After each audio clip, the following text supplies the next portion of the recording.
quite an important week in terms of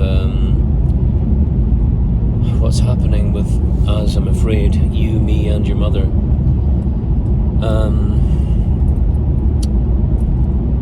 As we speak, I'm driving to a friend's house. It's Monday the 13th of July 2020. You're 3, I'm 53. And I'm missing you more than ever. This morning I went to pick you up 8:30 in the morning from Munlochy, and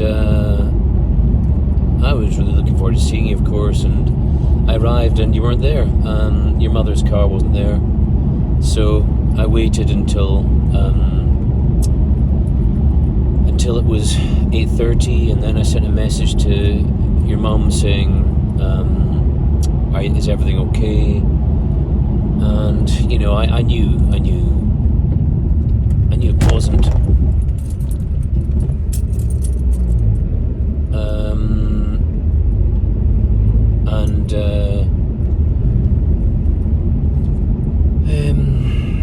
And so I got a reply from your mum saying that she was not allowing me to see you again because I hadn't complied with her demands. And her demands were that, really, to be honest, her demands were arbitrary. They were just demands for the sake of inflicting control. I'm afraid that is a big part of the problem.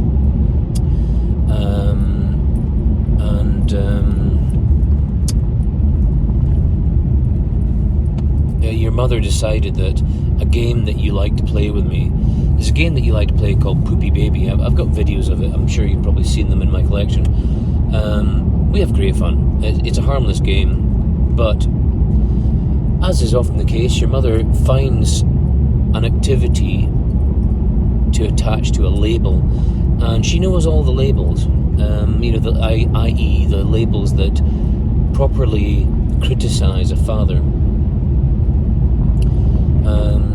So she's decided that this game that you like playing called Poopy Baby, a game where I wrap you up in a blanket and pretend that you're a newly born baby, and you tell me whether the baby is a poopy baby or not. And if it's a poopy baby, then then I have to check its nappy and see if it's done a poo and go poo, and pretend I have to change the nappy, and that's it. Anyway, your mother has decided that any game that involves your genitals is a concern. Your mother has raised the word genitals a few times recently. I'm afraid of what that means. I'm afraid that she's capable of accusing me. She's already lied in court, or got her solicitor to lie in court on her behalf in order to prevent me from seeing you. So I know she's capable of saying any lies that she needs to keep me out of your life and keep control. I'm afraid, I'm sorry to say this, but I'm afraid that is I was hoping that we could get past this before you were old enough for it to be an issue. But today, I took the decision that it's not possible. The damage to you, Mimi, that's going on right now is at least as bad as the damage that's going to be caused by me going back to court with your mother.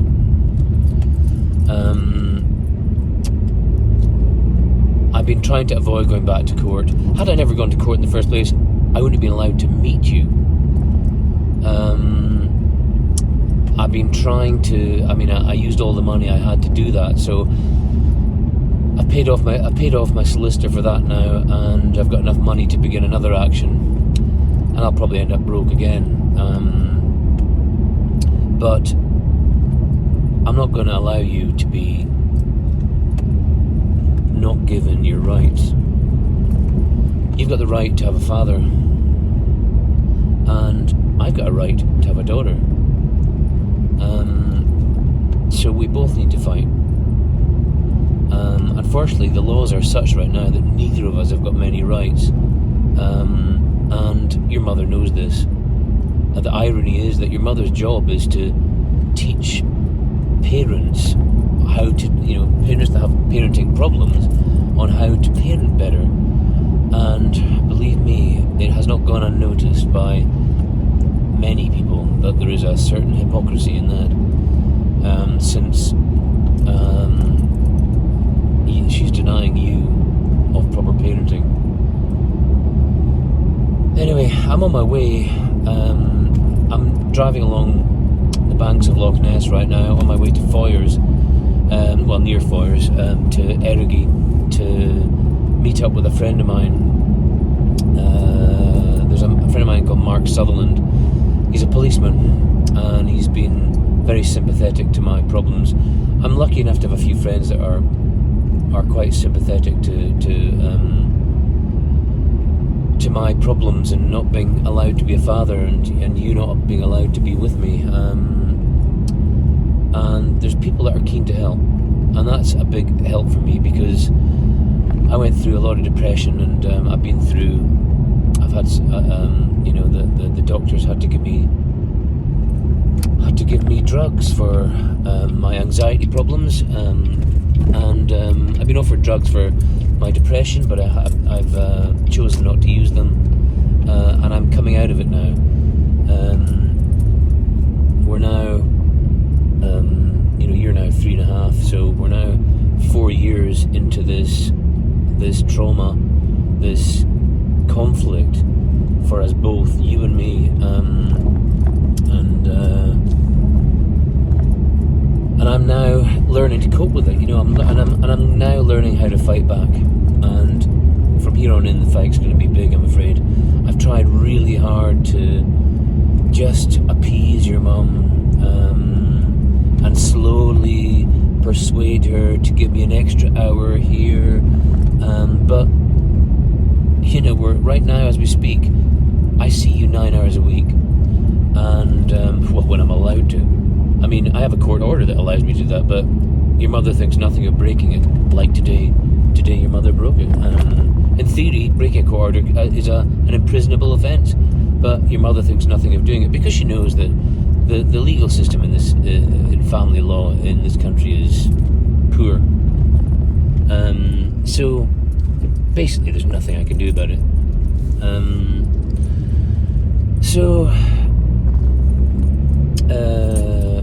I'm going to meet my friend Mark Sutherland, and I'm going to show him some of the crazy paperwork that comes with this, and he's going to help advise me on how to put my case together for the fight back. I'm afraid the result of this is going to be bad. It means going back to court. That's going to be a trauma for you and me and your mum. It could lead to your mum, knowing her as I do now, it'll probably lead to your mum being, just crazy. When she's annoyed, she has anger management issues, and when she's annoyed, she is annoyed. As I remember from being thrown out of her flat, and as I remember from having her engagement ring thrown at me. She can get annoyed, and but her rage lasts days, and I think if we go to court, she's going to be inflicting her anger on me in every way possible, which means she'll take it out on you, Mimi, I'm afraid.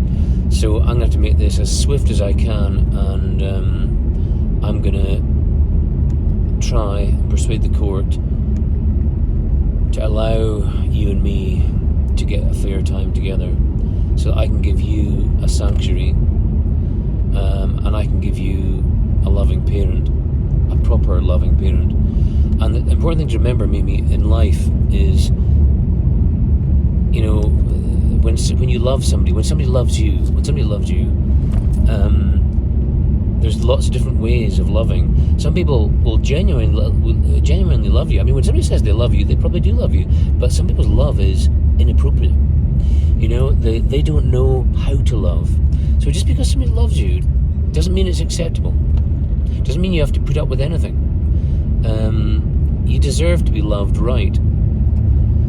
I'm not saying I'm the best father in the world, the best guy, but I want to be.